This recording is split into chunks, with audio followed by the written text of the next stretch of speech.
प्यारे बच्चों नमस्कार। मैं देवीश कुमार। आज हम बात करने वाले हैं काफ़ी इंपॉर्टेंट टॉपिक जैसे कि गोलीय अवतल पृष्ठ पर अपवर्तन के सूत्र की। काफ़ी इंपॉर्टेंट है, 5 नंबर का आ ही जाता है, इसलिए आप वीडियो में अंत तक बने रहिएगा। चलो देखते हैं। गोलीय अवतल पृष्ठ पर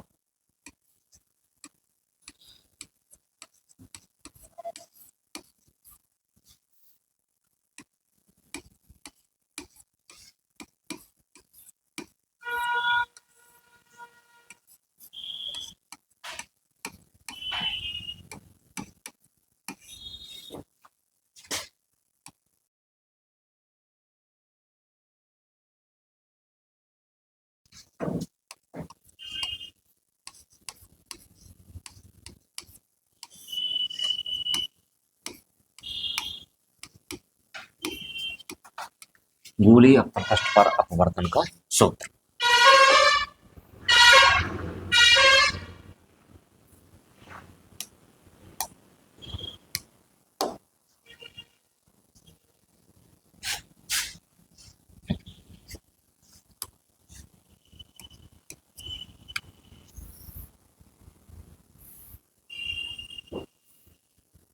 अवतल पृष्ठ, इसका जो मध्य बिंदु क्या कहलाएगा? वो कहलाएगा ध्रुव। और इसका वक्रता केंद्र किस तरफ होगा? इस तरफ होगा, क्योंकि अगर ये गोला पूरा किया जाए तो इस तरफ पूरा हुआ केंद्र किस तरफ होगा? इस तरफ होगा। तो हम क्या करते हैं, वक्रता केंद्र और ध्रुव को मिलाने वाली रेखा क्या कहलाती है? मुख्य अक्ष कहलाती है। तो पहले खींचते हैं मुख्य अक्ष।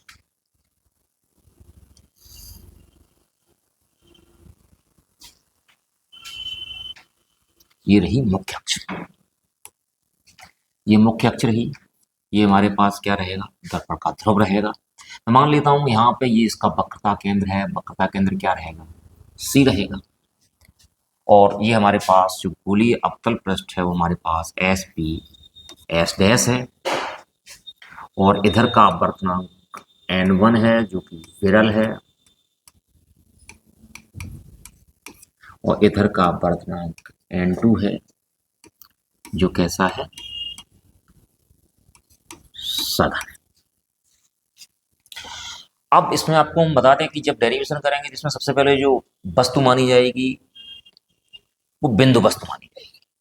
और जो कोण माने जाएंगे बहुत छोटे माने जाएंगे। कोण काफी छोटे रहेंगे। वस्तु कैसी रहेगी? बिंदु वस्तु रहेगी। जब कोण छोटे होते हैं तो उस समय क्या होता है कि साइन थीटा बराबर किसके होता है? थीटा के होता है। या टेन थीटा बराबर किसके होता है? थीटा के। ये हो सकता है थीटा बराबर साइन थीटा और बराबर किसके रहेगा हमारे पास? टेन थीटा के रहेगा। तो इसलिए हम कहीं साइन थीटा को थीटा का उपयोग करेंगे, जहां आवश्यकता पड़ेगी टेन थीटा बराबर थीटा का उपयोग करेंगे। आपको मालूम है कि अगर जब किसी वस्तु का प्रतिबिंब बनता है तो प्रतिबिंब बनाने के लिए न्यूनतम 2 किरणों को मिलना बहुत आवश्यक होता है। तो सबसे पहले हम प्रकाश किरण क्या करते हैं, जी मान लेता हूँ यहाँ पे हमारे पास बिंदु वस्तु O है। एक प्रकाश किरण यूं चलेगी सीधी। अब जो प्रकाश किरण यहाँ पे टकराई एंगल कितने का रहेगा? 90 रहेगा। तो ये अविलंब हो जाएगा। अविलंब पे जाने वाली किरण क्या होती है? सीधी निकल जाती है। तो एक जी प्रकाश किरण जितनी चलेगी सीधी चलेगी आपके पास। अच्छा, दूसरी प्रकाश किरण, दूसरी प्रकाश किरण को हम ले जाएंगे आपतित कराएंगे इस पे, इसके पृष्ठ पर। तो ये रही प्रकाश किरण, हम इसको करा दें आपतित। ये प्रकाश किरण ये आपतित। अब ये प्रकाश किरण इस पे आपतित होती है। इधर हमारे पास माध्यम कैसा? विरल है। और इधर हमारे पास माध्यम कैसा? सघन है। जब कोई प्रकाश किरण विरल माध्यम से सघन माध्यम में जाती है तो क्या होती है? अविलंब की ओर झुक जाती है। इसके लिए हमें चाहिए अविलंब। अविलंब क्या होता है? अविलंब समझिएगा, आपने पढ़ा होगा त्रिज्या स्पर्श रेखा पर लंब होती है। या कंडीशन आप ये मान लीजिएगा, जैसे कि हमारे पास ये है, हमें अवलंब चाहिए, ये केंद्र है। इसको आप कहीं भी मिला दीजिए, यहाँ पे यहाँ पे यहाँ पे। जी एंगल कितने का रहेगा? 90 का रहेगा। जी एंगल कितने का रहेगा? 90 का रहेगा। एंगल कितने का रहेगा? 90 का। सारे एंगल कितने के रहेंगे? 90 के रहेंगे। तो अवलंब के लिए हम क्या करते हैं, वक्रता केंद्र से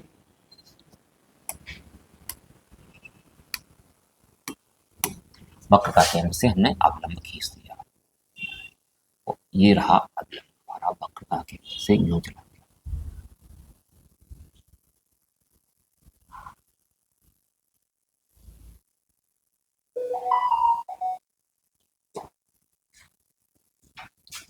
वक्रता केंद्र से हमारा अवलंब चला गया, तो ये हमारे पास अवलंब हो गया। अब जो प्रकाश की किरण है वो किस तरफ झुकेगी? अवलंब की तरफ झुकेगी। वैसे जाती कैसी निकल जाती? सीधी निकल जाती। अब सीधी में जाकर के कैसी जाएगी? अवलंब की तरफ झुकेगी। तो मैं मान लेता हूं किरण हमारी यूं गई, इस तरीके से अवलंब की ओर झुक गई।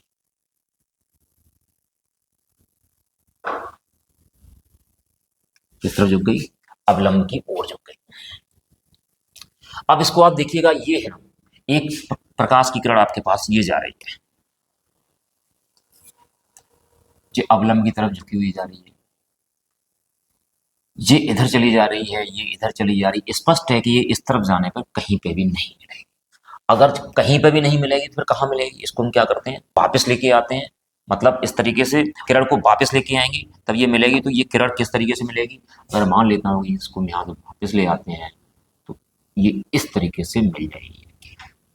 तो यहाँ प्रतिबिंब बनेगा आके, इसको हमने क्या नाम दे दिया? इसको नाम दे दिया हमने आई दे दिया।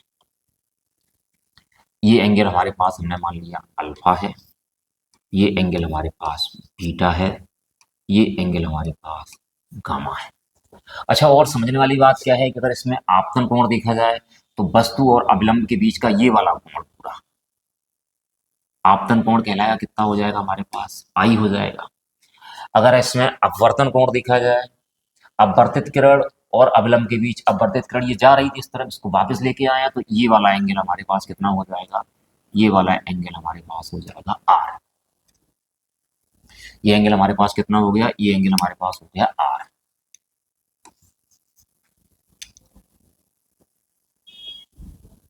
आर हो गया। अब क्या करते हैं, इसको हमने नाम दे दिया पॉइंट ए, और यहां से एक लंब डाल देते हैं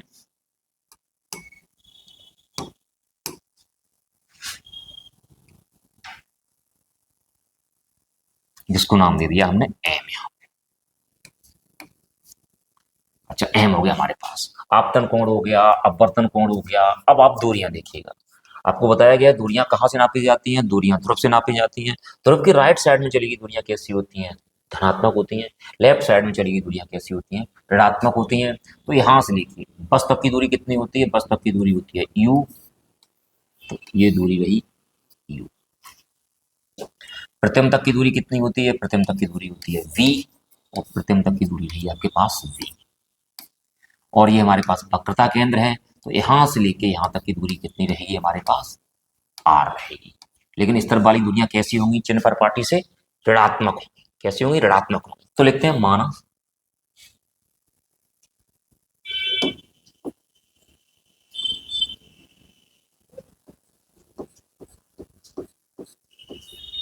एक गोलीय अवतल पृष्ठ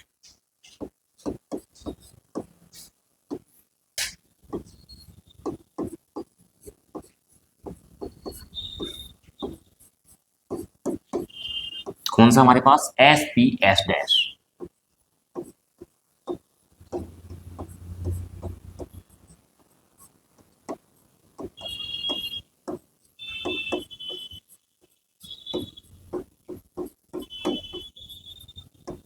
निरपेक्ष अपवर्तनांक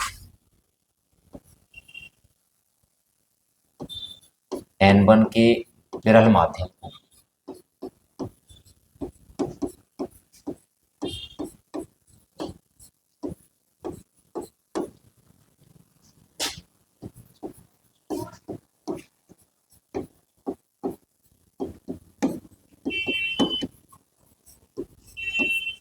N2 के सघन माध्यम से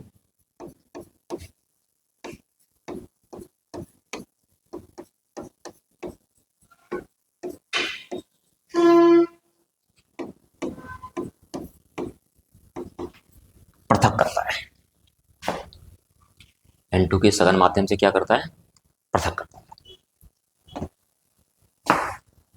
अब इसमें देखिएगा, सबसे पहले क्या लगाएंगे हम? स्नेल का नियम लगाएंगे। या सबसे पहले स्नेल का नियम क्या होता है? स्नेल के नियम से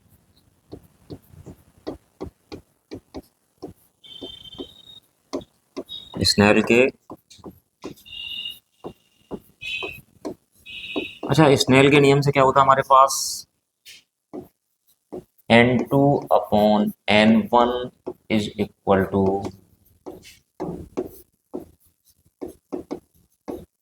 sign I upon sine R. हम इसमें क्या करते हैं, क्रॉस मल्टीप्लाई कर देते हैं, तो हमारे पास क्या बचेगा, N1 sine I is equal to हमारे पास क्या रहेगा, N2 साइन आर रहेगा। लेकिन बताया गया कि यदि दर्पण का व्यास क्या हो, दर्पण क्या मतलब पृष्ठ का व्यास छोटा है, क्योंकि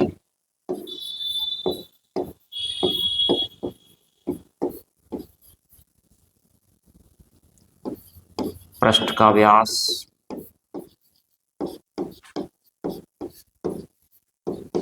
छोटा है, अतः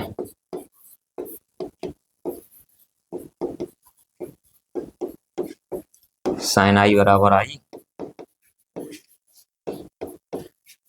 साइन आर बराबर आर। तो हमारे पास कितना हो जाएगा यहाँ पे, N1 I is equal to N2 R. Equation number हमने इसको दे दिया फर्स्ट। अब हम क्या करेंगे, अब हमें आई और आर के मान चाहिएगा। क्या चाहिए, आई और आर के मान चाहिए।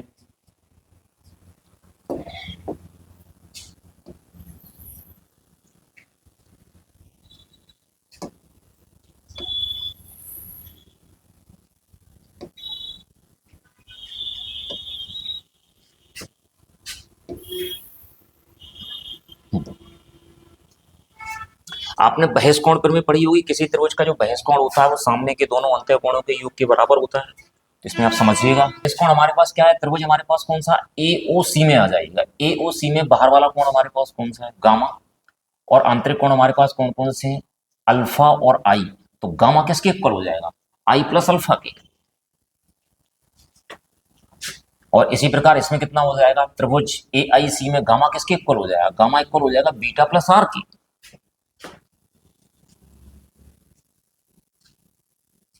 अब बात करते हैं बहस कोण प्रमेय की। बहस कोण प्रमेय में क्या होता है, किसी त्रिभुज का जो बहस कोण होता है वो सामने के दोनों अंत्य कोणों के योग के बराबर होता है।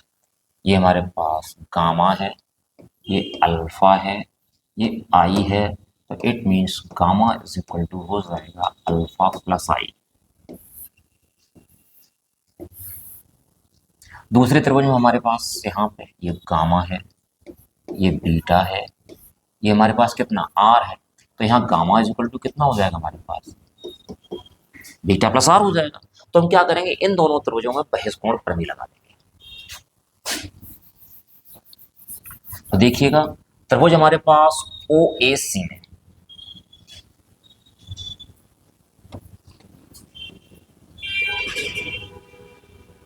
OCA में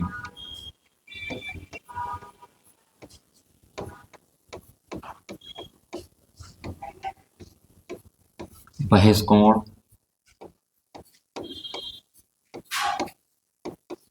प्रमेय से बाहर वाला कोण अंदर वाले दोनों कोणों के योग के बराबर होगा।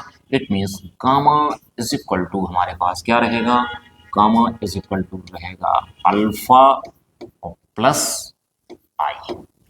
तो यहाँ से आई इज इक्वल टू कितना हो जाएगा, आई इज इक्वल टू हो जाएगा गामा माइनस अल्फा। आई का मान इसलिए निकाला गया कि हमें इसमें वैल्यू किसकी रखनी है, वैल्यू आई की रखनी है। हमने इसको इक्वेशन नंबर बना लिया सेकेंड। अब आएंगे त्रिभुज ICA में।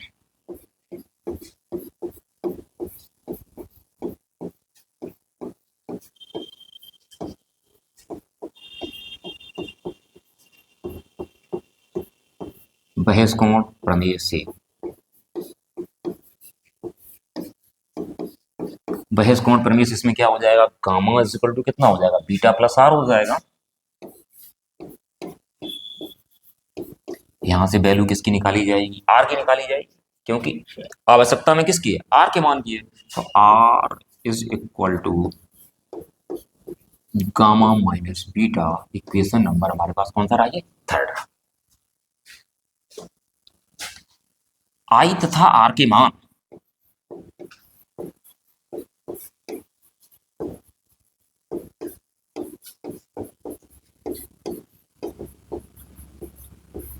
समीकरण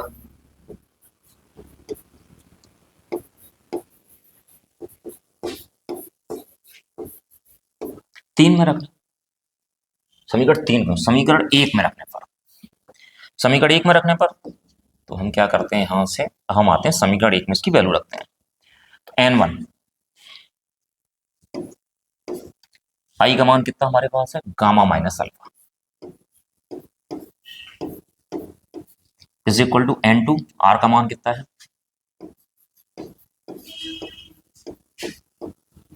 गामा माइनस बीटा, अंदर भेज देते हैं तो n1 gamma minus n1 alpha is equal to n2 gamma minus n2 beta. Alpha beta एक तरफ कर देते हैं, गांव वाले पद एक तरफ कर देते हैं, तो हमारे पास क्या बचेगा, n2 बीटा को इस तरफ लेके आएंगे तो किसका हो जाएगा, प्लस का हो जाएगा, n2 beta minus n1 alpha is equal to n2 gamma minus n1 gamma. तो हमारे पास यहाँ क्या बचता है, n2 beta minus n1 alpha, यहां से हम n गामा कॉमन ले लेते हैं,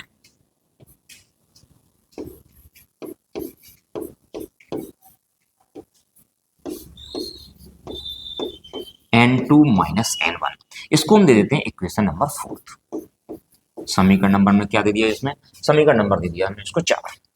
अब हम क्या करेंगे, अल्फा बीटा गामा की मान समीकरण नंबर 4 में रख देंगे। आपको बताया था अगर कोण छोटे होते हैं तो थीटा किसके बराबर होता है, साइन थीटा के बराबर मान लेते हैं, या साइन थीटा थीटा के बराबर मान लेते हैं, या थीटा टेन थीटा के बराबर होता है, या टेन थीटा थीटा के बराबर मान लिया जाता है यहाँ पे। अब यहाँ से हम क्या करेंगे, अल्फा बीटा गामा की मान निकालेंगे। हम मान लेते हैं जो एम है और इसकी जो ऊंचाई है वो कितनी हमारे पास है, एच है। तो हम शुरुआत करते हैं अल्फा से, फिर बीटा से, प्लस गामा से। अच्छा अगर हम अल्फा निकालें मतलब टेन अल्फा, लंब बटे आधार, लंब कितना रहेगा ए एम, आधार कितना रहेगा ओ एम, लेकिन एम किसके पास होगा, पी के पास, क्योंकि पृष्ठ का व्यास क्या है, बहुत कम है। तो देखिएगा शुरुआत करते हैं अल्फा से ना,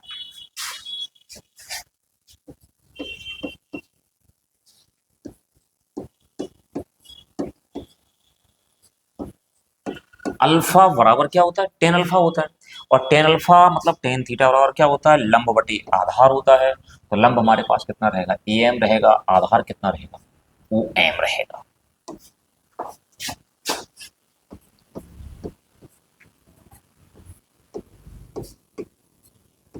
अच्छा ए एम की वैल्यू कितनी है, एच है, लेकिन जो ओ एम है, ओ एम किसके बराबर हो जाएगा, लगभग ओपी के बराबर हो जाएगा। तो ओ एम बराबर कितना रहा, ओपी का। अच्छा अब देखिएगा ओपी की वैल्यू कितनी है, ओपी ओपी ओपी की वैल्यू कितनी हमारे पास यू है।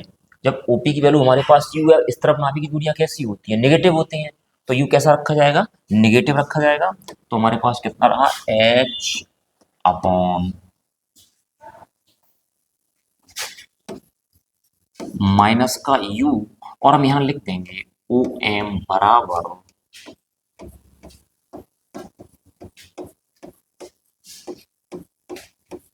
ओपी लगभग। इसी प्रकार हम क्या करेंगे, बीटा निकालेंगे, बीटा इज इक्वल टू हमारे पास क्या होता है, टेन बीटा होता है। तो टेन बीटा के लिए हम क्या करेंगे, यहां से बीटा लंब बटे आधार, लंब कितना रहेगा ए एम, आधार कितना रहेगा I M, A M upon I M, और आई एम किसके इक्वल रहेगा, आई पी के। तो A M upon I M किसके इक्वल है, आई पी के, एच अपॉन आई पी, और आई पी की वैल्यू कितनी है, आई पी की वैल्यू हमारे पास कितनी है, आई पी की वैल्यू यहां से लेके यहां तक कितनी है, वी। प्रतिम तक की दूरी कितनी हमारे पास भी है, लेकिन किस तरफ चली गई है, ध्रुव की इस तरफ चली गई है, तो कैसी है हमारे पास, निगेटिव है।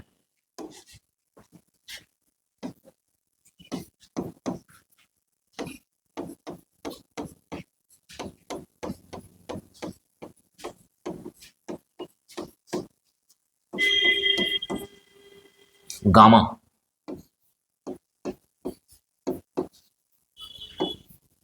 Is equal to ten gamma,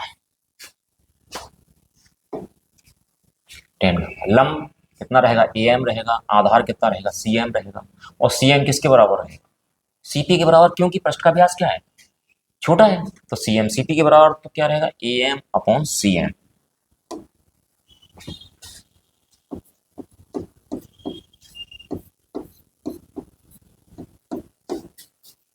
H upon C P is equal to H upon CP की वैल्यू, सीपी की वैल्यू कितनी, आर किस तरफ है, पोल की इस तरफ है, ध्रुव की इस तरफ है, तो कैसी हो जाएगी हमारे पास, निगेटिव हो जाएगी, तो एच अपॉन माइनस का आर।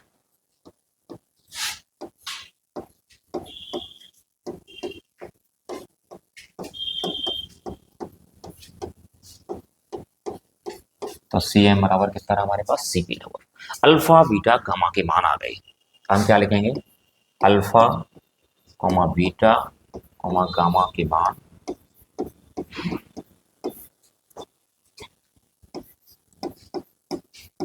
समीकरण 4 में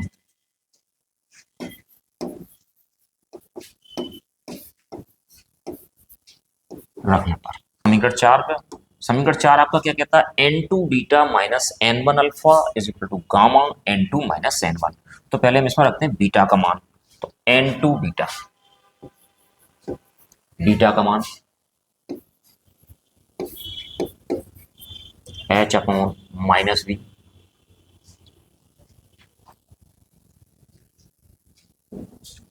और इधर हमारे पास क्या है, माइनस का एन वन अल्फा, अल्फा का मान एच अपॉन माइनस का U is equal to N gamma N two minus N one. तो गामा की वैल्यू कितनी है, एच अपॉन माइनस आर, और ऊपर हमारे पास क्या है, N two minus N, minus से माइनस चला गया तो हमारे पास क्या बचा,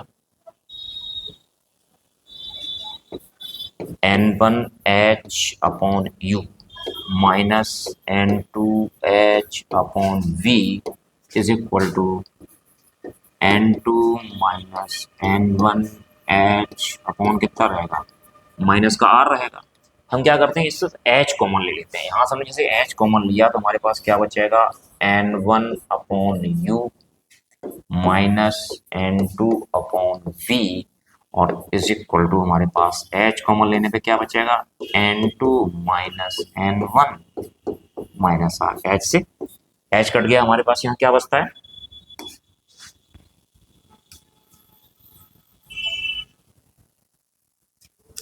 यहाँ हमारे पास बचता है एन वन अपॉन यू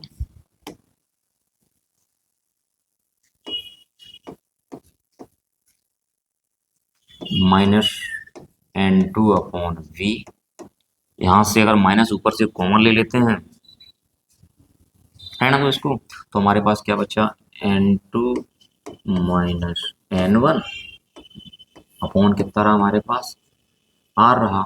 अगर हम इधर से माइनस कॉमन लेते हैं तो हमारे पास बचता है N two upon V minus N one upon U is equal to N two minus N one upon R, minus से माइनस चला गया तो हमारे पास क्या बचा, N two upon V minus N one upon U is equal to N two minus N one upon are.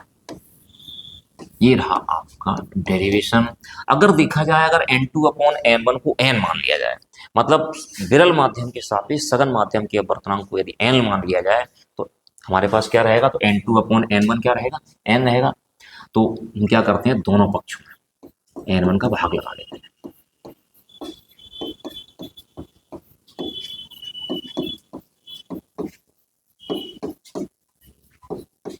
भाग लगा दीजिएगा, तो क्या रहेगा, एन टू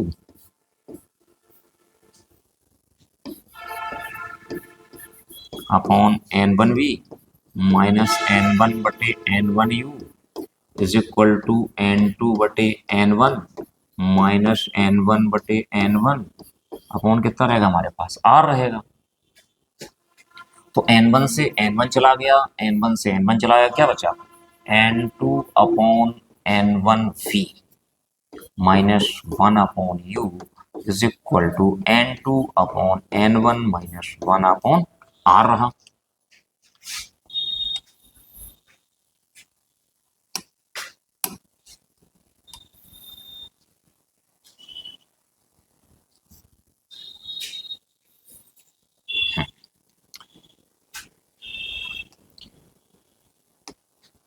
तो यहाँ क्या रहेगा N2/N1 बराबर N, ये क्या रहेगा विरल माध्यम के सापेक्ष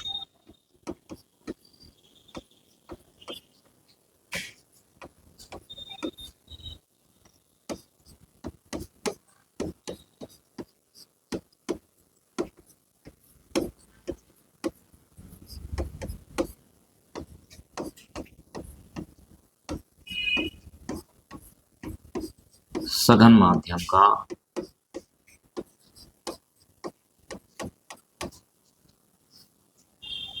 अपवर्तनांक।